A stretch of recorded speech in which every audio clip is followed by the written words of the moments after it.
1 year later, abala ako sa pagtulong sa crew ng Hotel Alfonso. Inaayos na namin ang mesa at upuan. Nagdagdag kasi kami ng mga bago dahil sa sobrang kinukulang kami sa halos araw-araw. Isa ang Hotel Alfonso sa dinarayo ng mga tao sa Espanya. As the manager of the luxury restaurant of Alfonso Hotel, kailangan ko tulungan lahat ng kulang at kailangan doon. I think we should put it here. Wika ko sa lingwaheng Ingles. Well, mabuti nilang at ang mga empleyado roon marunong sa English language. Kung hindi, tiyak akong mahihirapan.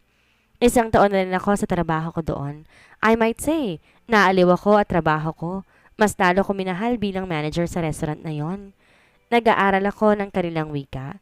Sinubukan ko ngunit hindi ako nagsasalita ng purong Espanyol. Ang boss ko naman mas sumanga pa sa akin. Kaya sa loob ng isang taon marami akong naipanalong awards and competition as an executive. Namayagpag ang karera ko bilang isa sa mahusay sa larangang iyon. Miss Olivia? Napalingon ako sa tumatawag sa pangalan ko. Oh yes, Cara. Cara is the secretary of the owner of Hotel Alfonso. Oh, you forgot again, girl. Oh, I'm so sorry. I was so busy to remember about the meeting. Napatampal ako sa aking noo. Napapailing ito at ngumiti. Go ahead, honey. The meeting is about to start. Go, quick. Gracias por recordarme. Thank you for reminding me. Nakangiti kong pasalamat dito. De nada. You're welcome, Olivia. Then she winks at me.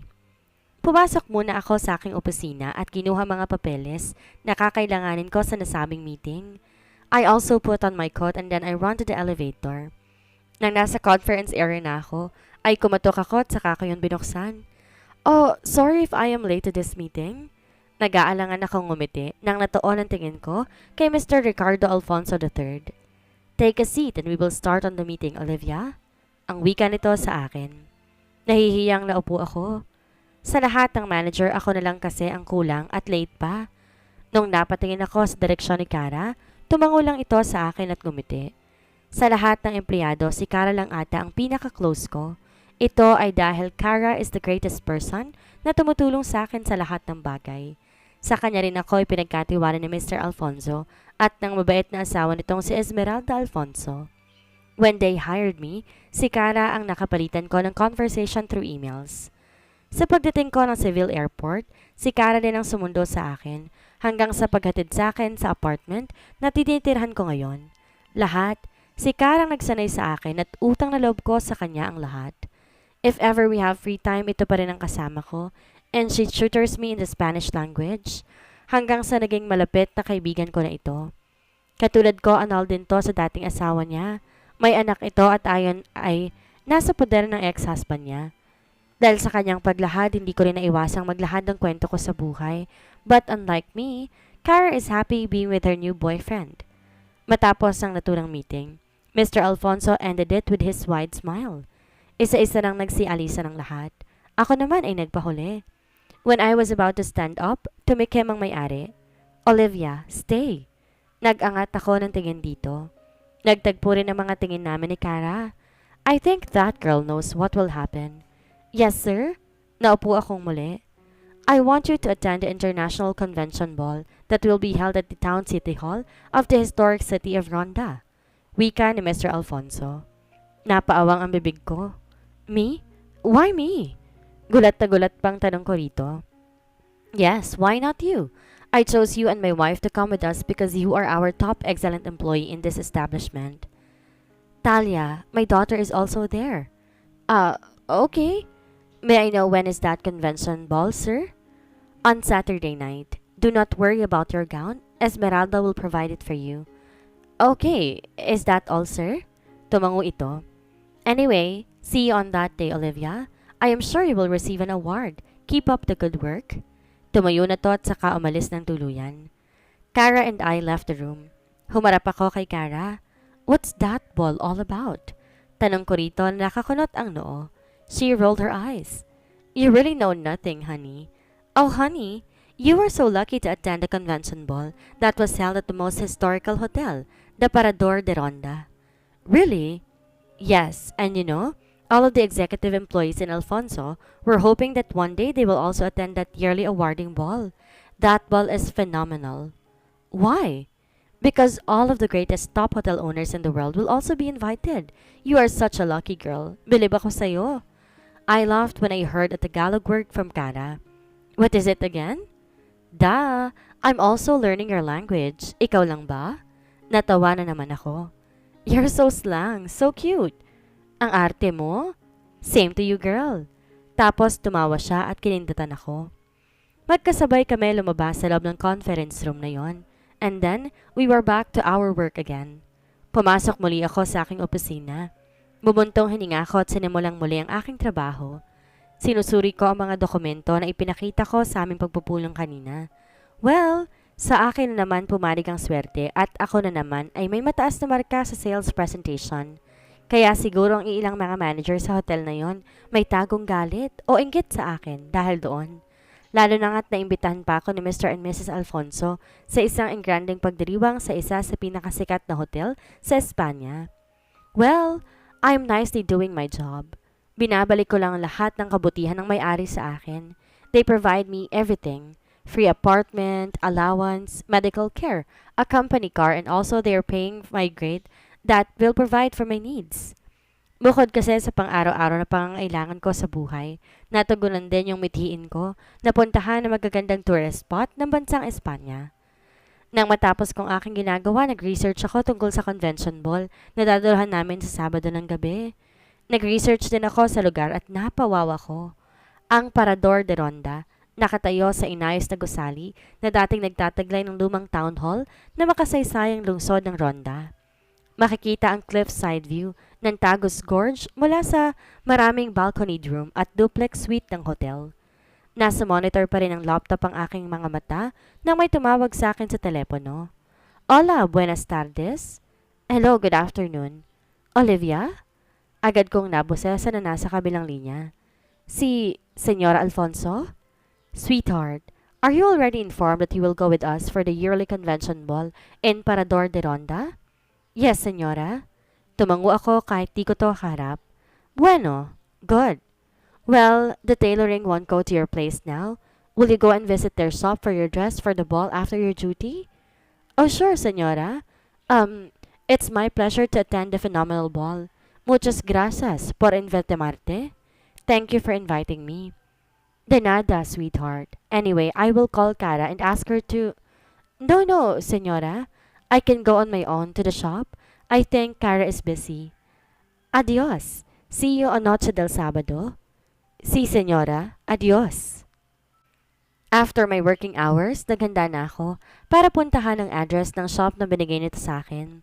Patungo ako sa kotse ko nang biglang lumitaw sa aking tabi si Kara. Hey, Mrs. Alfonso asked me to accompany you to the tailoring shop. Oh, the senyora. Napatampal ako sa akin, no. I told her that I can go. I am not busy. So I am here and willing to accompany you.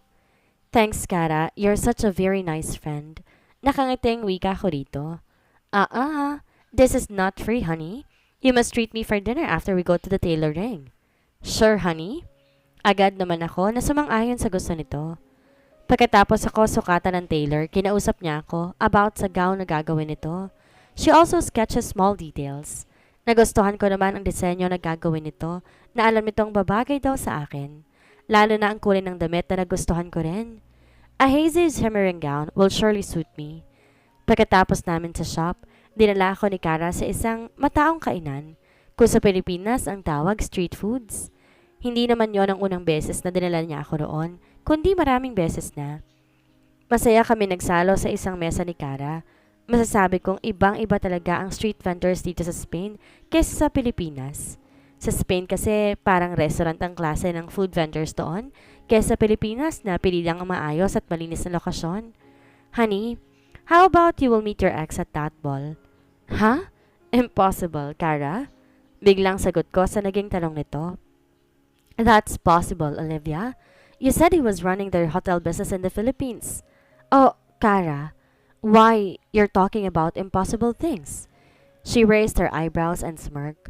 Okay, let me just revise my question. What if you will meet again your ex-husband at that ball? It's also impossible. Duh, I said what if. Umiling-iling ako at nagpatuloy lang sa aking pagkain. Alam ko hinihintay niya ang sagot ko. Hey, what? Ngumiwi ako. Should I answer your question? Yes, I want to hear your answer. Go ahead, tell me your answer. Saka ito naghintay muli. Huminga ako ng malalim. Well, if he's going to notice and speak to me, I will also speak to him as nothing happens from the past. Oh? Yes. Ngumiti ito sa akin. I am hoping that someday, you and your ex-husband will see each other again. And that's impossible to happen? Wika ko naman dito. Wow. Que hermosa mujer. What a beautiful woman. Do you agree? Saad ng baklang makeup artist na naroon sa apartment ko. Of course. She was so beautiful with my piece. The perfect hazy plunging neck, embellished dress for the convention party, absolutely suits her. Nakangiting saan na isang baklang tailoring na siyang gumawa ng gown na suot ko. Muchas gracias. And also thanks for making me beautiful tonight. De nada, hermosa. Magkasabay nilang sagot sa akin. Nakangiti pa rin ako habang tinititigan ko ang aking refleksyon sa harap ng salamin. I was so thankful dahil hindi na ako nahirapan pang mag-makeup sa sarili ko. And that's because of Mrs. Alfonso. Pinahatid kasi nito ang gown na susuotin ko ngayong gabi sa tinitirahan ko at nagpadala na rin to ng makeup artist. When the artist is already done with my makeup, ay umalis na kaagad ang mga ito. Ako naman tinungo ng aking kotse para magtungo na sa Parador de Ronda Hotel. It took me an hour bago ko marating ang naturang hotel. Napawaw agad ako sa ganda ng buong lugar. Ito ay isang eksaktong makasaysayang hotel. Ramdam na ramdam ko kasi ang sinaunang kultura ng mga Spanish. Well, sa isang taon ko sa Espanya, may mga natutunan din naman ako about their religion and culture. It was like I am in a fantasy world as I slid down my car. Di na ako hinanapan ng invitation card ng mga gwardya sa malaking gate sa bungad ng hotel na in-scan nilang ID ko sa Hotel Alfonso na pinagtatrabahuhan ko. It is an automatic access kung nasa list ang pangalan nang pumapasok sa naturang pagdiriwang. Buenas noches, senyorita. Bienvenida. Magandang gabi, senyorita. Welcome. Yon ang paulit-ulit kong narinig sa mga gwardya na nakakasalubong ko sa hallway papasok ng hotel. Pakiramdam ko talaga nasa sinaunang dimensyon ako. I feel like I'm a real princess. Lahat na nakikita ko mga tao, magagara ang mga suot na damit. Halos kumikinang ang mga beads na nakapalamuti sa mga damit ng mga ito katulad ko. At idagdag pa ang mga alahas na hindi birong mga halaga. Maaari kong sabihin ang buong bulwagan ng hotel talagang napakarilag. Ang malalaking chandelier nagpapakita ng kagandahan, a lovely soft light, and music gives extraordinary. At idagdag pa ang nagagandahang dekorasyon sa buong paligid. Meron din humahalimuyak na mga sariwang bulaklak sa lahat ng conversation area. Sa sobrang laki ng kabuuan ng kanilang bulwagan, masasabi kong parang nasa totoo akong palasyo ng isang fairy tale. Palingalinga ako sa kabuuan ng eleganteng bulwagan at may hinahanap ang aking mga mata roon. Nasa na kaya sila, Mr. and Mrs. Alfonso? Ang sabi ni Kara, nandito na sila. Palingalinga pa rin ako. Pilit inisa-isa ng aking mga mata ang mga taong naroon. Hanggang sa may nakabungguan akong isang estranghero na naparaan sa aking tabi. Oh, I'm so sorry. Hinging paumanhin ko nang pagharap ko sa taong makabungguan ko. It's okay, Miss Olivia. Tamaro? Nagulat ako na makita ko siya sa lugar na iyon. Biglang umaliwalas ang bukas ng mukha nito. He then smiled at me. Hey! Tumikim ako. So, what are you doing here? Naitanong ko dito. I am invited into this event. Ikaw, anong ginagawa mo rito? Balik tanong nito sa akin. Me too. Imbitado rin ako sa convention ball na to. Ang tanging sagot ko dito. Wow, what a coincidence, ha? Kamusta ka naman? Nakangiti nitong tanong sa akin. And, napapatingin ito sa tabi ko kung may kasama ba ako. I was looking for my boss anywhere. Okay naman ako. Ikaw, kamusta na? Sa Maldives ka pa rin ba ngayon? Tanong ko rito. I am fine. Yup, I'm still in the Maldives. Nagawi lang talaga ako rito dala kong ipinadala ng boss ko. Ah, okay. Napapatango ako. Ikaw, sa Pilipinas ka pa rin ba ngayon? And you're also here for this event? Sunod-sunod bang tanong nito? Actually, Olivia, Pareho kaming napalingon ni Tamaro sa tumawag sa aking pangalan. Napangiti ako na makita ang mga amo ko na humahakbang papunta sa direksyon namin. Buenas noches, senyor y senyora. Magalang akong tumungo at bumati sa mga respetado kong amo. Buenas noches también, Olivia. Balik pagbati sa akin ng mag-asawa. Oh, and who is this gentleman behind you, Olivia? Tanong ng ginang sa akin na nakangiti. Sir, ma'am, please let me introduce to you my friend, Tamaro. He came from the Maldives Island and he's here to attend a convention ball. Tamaro, they are my bosses, Mr. and Mrs. Alfonso. Pagpapakilala ko sa mga ito. Oh, all right. That's why you look familiar. The great Alfonso owns the Hotel Alfonso located in the city of Seville. I'm glad to meet you, senyor y senyora. Nakangiting nakipagkamay ito sa mga boss ko. Ilang saglit pa ay nagpaalam sa amin ng mga ito dahil may kakausapin pa raw sila na iilang personalidad na naroon din sa convention na yon.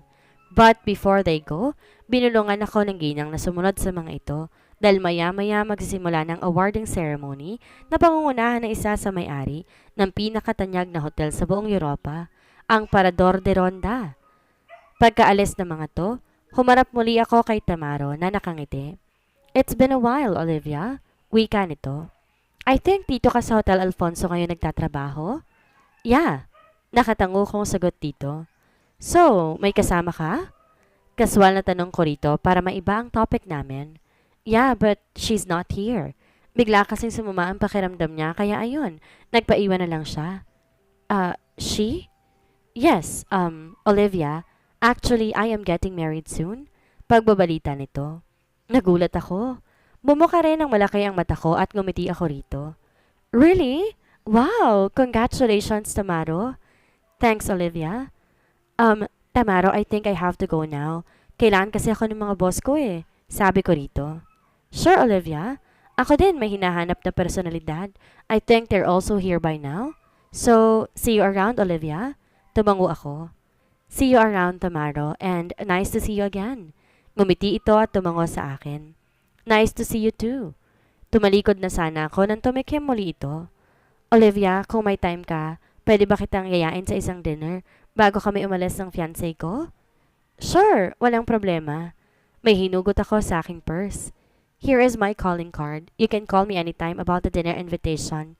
Aasahan kong pupunta ka. Oo naman, para makilala ko rin ang maswerteng babaeng pakakasalan mo. Nakangiti kong tugon dito.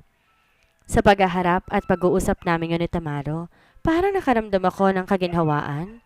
Dininig din ng Diyos ang pinagdarasal ko noon na sana makatagpo rin ni Tamaro ang babaeng aalayin nito ng kanyang buong pagmamahal. Kaya ngayon masaya ako sa aking nabalitaan. Pagkatapos ng aming pag-uusap, tuluyan na ako nagpaalam dito. Bago ko nilapitan ng mga amo ko, nagpasya muna akong gumamit ng banyo. Palabas na ako ng bulwagan nang bigla ako napalingon nang di sinasadya sa isang sulok na parte ng bulwagan. Sa aking paglingon, may nahagip naman ang aking mga mata. Napapakurap ako. Nagulat ako na may nakita akong pamilyar na figura na may kausap. Napahawak ako sa aking dibdib nang bigla ay yung pumintig ng malakas. Carter? Mahinang usal ko sa pangalan nito. Naparunok ako at agad tumalikod, tsaka nagmamadali akong pumasok sa loob ng banyo. Para akong hinabol ng mga aso sa aking pagkakahingal sa mga oras na yon. Anong ginagawa niya ngayon dito? Oh, it's not possible that he was also invited to this convention ball. Yeah, tama. Agad akong napatampal sa aking noo dahil sa isiping iyon. Napatingin ako sa aking refleksyon nang mag-angat ako ng tingin. I am not aware na namumutla na palang aking mukha sa mga oras na iyon. But, did he already see me around? Oh, Diyos ko. Hindi sana. Huwag mo sanang pahintulutan na magkaharap kami ngayong gabing to. Huwag sana. Pagkatapos kong gumamit ng banyo, nag-retouch na muna ako ng aking namumutlang pisngi sa harapan ng salamin. Dinagdagan ko rin ang pagkapura ng aking labi, tsaka ako huminga ng malalim at tuluyan ng lumabas ng banyo. Oh dear God! Huwag ko lang sana siyang makakasalubong sa kahit siyang parte dito sa lugar na to. Ang tanging nahiling ko. Nang may makasalubong akong isang waiter na may dalang alak, kumuha ko ng isa sa mga yon at ininom. Hawak ko yung baso nang biglang tumunog yung phone ko. Gumilid ako at pinatong ko sa isang stand table ang aking baso. Tsaka ako sinagot ang tawag mula sa aking amo. Olivia, where are you? The event will start anytime. I am coming, senyora. Okay, dear. Pagkapasok ko ng aking cellphone sa aking maliit na purse, lumunok muli ako ng alak, tsaka ko muling inilapag yon doon at may pagmamadali ang aking bawat hakbang sa pagtungo ko sa kinaroroonan ng aking amo. Sumuot ako sa karamihan ng tao sa buong paligid. Patingin-tingin din ako sa bawat taong nakakasalubong at nasa paligid ko. I am making sure na hindi ko dapat ito makakasalubong sa kahit man sulok ng bulwagang iyon. Hanggang sa kakasuot ko'y bigla ako natapilok at nabangga ako sa isa sa may malapad na dibdib na kung sino. Ah, I'm really sorry. Hindi ko natapos ang aking sasabihin nang tumingala ako sa taong may-ari ng malapad na dibdib na aking nasandalan. Otomatikong kumirot ang puso ko na makita ko ang pamilyar na mukha na nakita ko kanina. Ang mukha na gusto ko sanang iwasan na makaharap ko sa buong gabing yon. Olivia, this way. Napanunok ako at tumayo ng tuwid. Olivia, excuse me. Tsaka ako lumayo sa taong iyon. Ano nga kaya ang ginagawa ni Carter sa convention? Ano ang mangyayari sa muli nilang pagkikita ni Olivia? Pagkatapos ng taong nagdaan, ito na kaya ang tamang pagkakataon para maituloy nila ang naudlot na pag-iibigan? Yan ang ating aalamin sa susunod nating kabanata.